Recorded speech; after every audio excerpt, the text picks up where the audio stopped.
والصلاة والسلام على رسوله وحبيبه وعلى آله وصحبه أجمعين. أما بعد،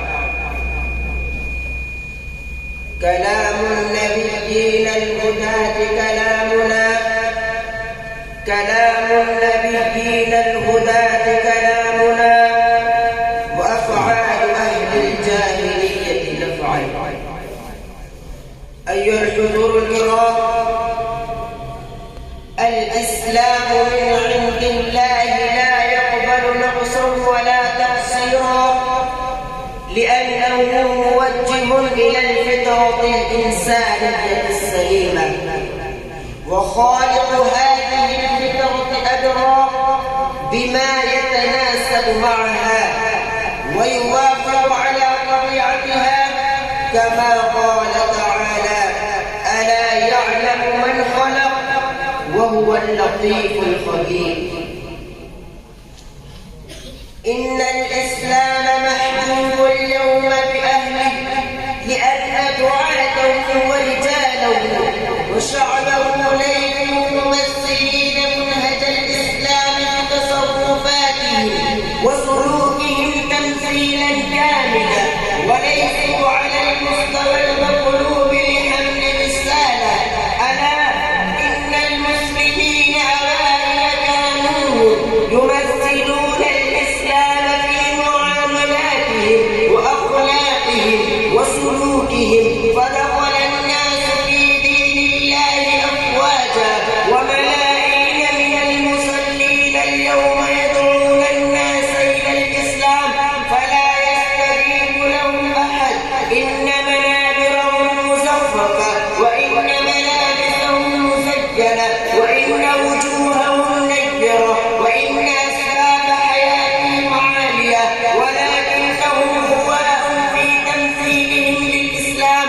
وكان منبر رسول الله صلى الله عليه وسلم مسموعا من الخشب من 3 درجات، فنادى فلبت نداءه الدنيا بأسرها.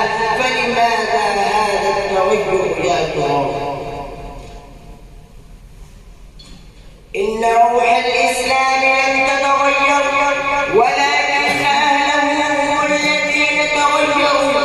إن التناقض بين أقوالهم وأعمالهم له جل المصائب الكبرى، وقد أحببنا هذا التناقض البين والنفاق العملي إلى أن أسأل سكان العالم ينظرون إلينا نظرة الاستخفاف والاستهزاء ونظرة الحقد والكراهية، وصار حالنا كما قال الشاعر: أن اتجهت إلى الإسلام في بلد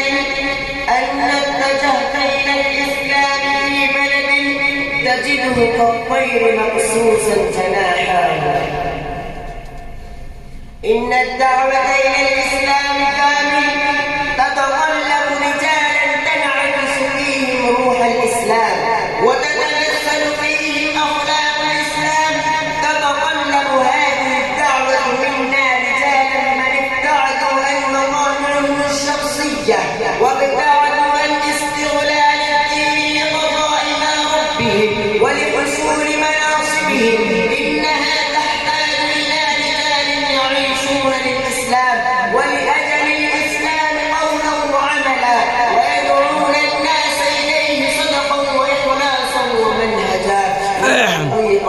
إن الدعاة الذين يتكلمون ولا يفعلون فقد توعدهم الله بقوله: إن الداعية الذي يدعو الناس قبل أن يتعظا، وإن الداعية الذي يطالب من المسلمين تمثيل الإسلام في واقع الحياة قبل أن يمثله في دنيا قلبه لهو تاج خاص، تعده حرفة وكلامه تجارة،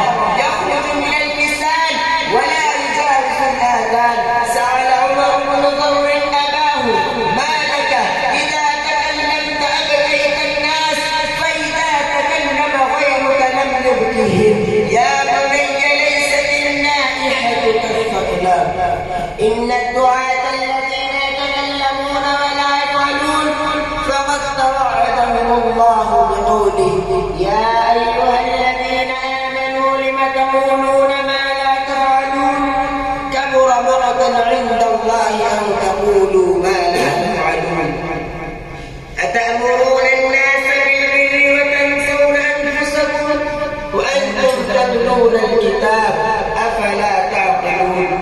وقال النبي صلى الله عليه وسلم: رأيت ليلة أسري بي رجالا تبرد شفاههم بمقاريض من النار.